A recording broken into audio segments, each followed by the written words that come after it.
Rev up your engines!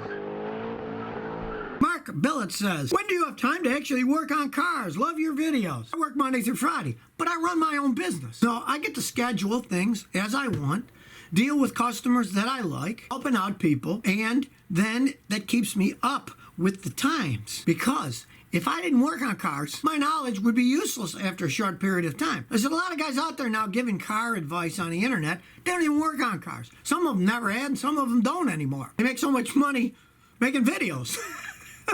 But if you really want to be logical about it, your advice isn't going to be that good if you're not still working on them and get your hands on to see. Here's what actually breaks.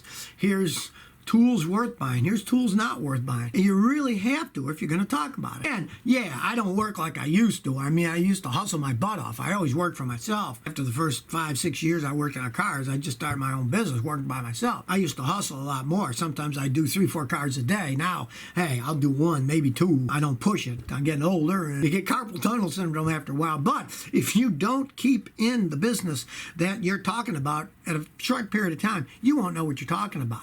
It's like business consultants that all they do is charge hundreds of thousands of dollars to consult other people's businesses. Hey, if they're not in the business world anymore, it's all talk and smoke. They don't know what you're talking about. So that's the main reason I do it, to keep up with the times. I like working with my hands too. You don't want to just talk all the time. You want to get physically involved in something too. It's more fun that way. T-Dub24 says, Scotty, 2018 Nissan Maxima Platinum. What do you think of those as everyday vehicles? I'd hope to keep it for 10 to 15 years. You used to be able to do that with Nissan Maximas. When they first came out, those were bulletproof cars. They would run and run and run. They were really had a good, long history of improving as time goes on. But as I said many times, Nissan and Renault, the French company, merged around 2000 or so, and their quality's been going downhill. I doubt that you could buy one of those and get 15 years out of them without having some serious problems these days. They don't have the quality that they used to have. You're going to be paying an awful lot of money for a vehicle like that. And if you're going to pay that kind of money for a car, I'd say get a Lexus, and you're going to be much happier than you would with that Maxima. That's just the way that it goes. Ex-Master Joel says, Scotty, what do you think about a 17-year-old mechanic buying a 7.3-liter Power Stroke or a classic gas truck Ford? I don't want a car.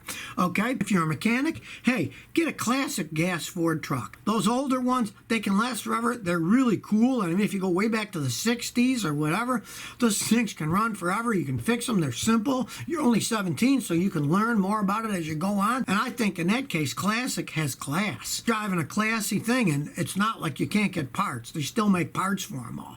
I'd go classic Ford truck on that one. Power Strokes, you mess around with diesels. Diesels are another breed, and you're only 17. Diesels require a lot of expensive equipment to work on. They're much harder to work on. The parts cost a lot more. And unless you're doing a lot of heavy-duty hauling or cross-country towing, I'd stick with the gasoline ones myself. Yala Yolo says, Scotty, what do you think of the Cadillac XDS models? They're fun to drive, they're zippy to go around, but as they age, they are endless money pits. I had a customer with one, and he was a corporate lawyer, which tells you how much money he made. Houston's a big place for corporate lawyers. They make a lot of money. He got rid of it because he said he couldn't stand it. It was costing him too much money to fix, because everything was made that as it aged, it broke and started to fall apart. And they aren't that easy to work on either. If you're going to buy one, my advice is don't. Lease it. Get a lease. And then you know how much money you're spending. There's no secrets. And then you get it off lease and you don't own it anymore before it really starts to fall apart. That's my advice with them. A lot of customers get stuff like that, and they got it out of their system. They said, hey, that was great. I didn't have to spend any extra money, and that was the end of it. But don't buy one. Alfredo Duarte says, I have a bad heater core. Should I replace it or just bypass it? Depends on where you live, you know?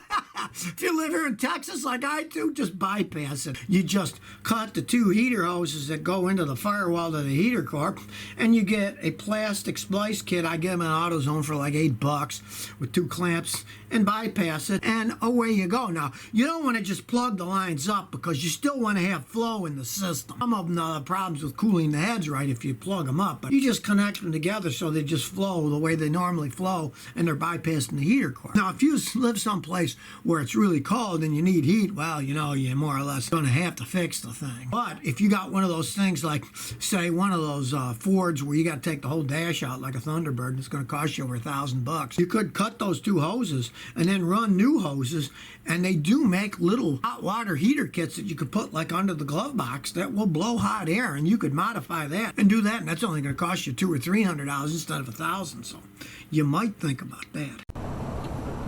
So if you never want to miss another one of my new car repair videos, remember to ring that bell.